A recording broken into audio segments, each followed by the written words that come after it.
गौ के प्रति हमारी श्रद्धा है, गौ को माता मानते हैं। कुछ कारणों से गऊ का जो उपयोग है लोगों ने उसको कम कर दिया, क्योंकि पहले प्राचीन समय से ही गौवंश को किसान अपने जो बैल है इसके रूप में उपयोग करता था, अपनी खेती भी करता था, सब काम में उपयोग करता था। लेकिन मशीनीकरण के कारण से गोवंश का वो उपयोग खत्म हुआ, बाद में केवल दूध इसके ऊपर निर्भर रहना पड़ा। किन्हीं कारणों से उसकी जो उपयोगिता है आर्थिक तौर पर भी अगर समझें तो भी उसकी कम जो हुई। अब इसको कैसे आगे बढ़ाया जाए?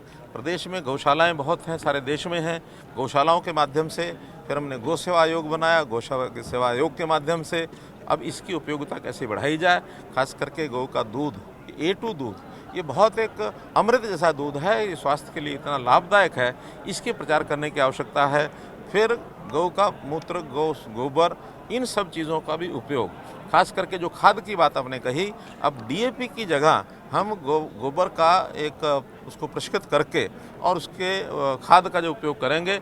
टेस्टिंग हो गई है, लैब्स काम अपना कर रही हैं, सर्टिफिकेशन करके इसका ज़्यादा हम उपयोगिता इसकी बढ़ाएंगे तो निश्चित रूप से उपयोगिता भी किसान को अच्छी मिलेगी और एक प्राकृतिक खाद के कारण से फसल का जो उसकी किस्म है वो भी अच्छी होगी। क्योंकि आज केमिकल खादों के कारण से और फसल की जो क्वालिटी है, यानी ग्रेन्स की क्वालिटी है, वो काफ़ी इस लेवल की होगी कि बीमारियां पकड़ने लग गई हैं।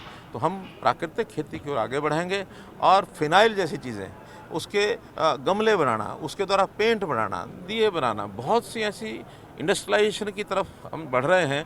तो इन चीज़ों का उपयोग होगा और जब आर्थिक तौर पर गौ का एक लाभ किसान को लगेगा तो किसान फिर से यानी गौ को पालना शुरू करेगा और गौ जो उसकी आजीविका का साधन बनेगी। अभी जैसे एक केंद्र ये यहाँ बनाया है, ऐसे 6 केंद्रों की आज घोषणा की है। इनका जैसे जैसे प्रचलन खाद का बढ़ेगा तो आगे हर जिला केंद्र पर एक इस प्रकार का केंद्र ऐसा बनाएंगे। हमने इस बार गौ सेवा आयोग के लिए जो बजट है वो भी बढ़ाया है, उसमें 30 करोड़ रुपया तो चारे के लिए और 20 करोड़ रुपया ऐसे नए नए प्रयोग करके और इस प्रकार के इंफ्रास्ट्रक्चर खड़ा करने के लिए तय किया है, ताकि ये इंफ्रास्ट्रक्चर खड़ा हो और इसका उपयोग किया जाए। अभी जैसे यहाँ बन रहा है, हमारे पास आज भी तैयार है, लेकिन चूँकि इसकी मांग किसान की ओर से आए, किसान की ओर से तभी आएगी जब हम उसका जो टेस्टिंग करेंगे, सर्टिफिकेशन करेंगे और कुछ जगह सरकारी संस्थानों में इसका उपयोग करके दिखाएंगे, ताकि किसान का विश्वास बढ़े।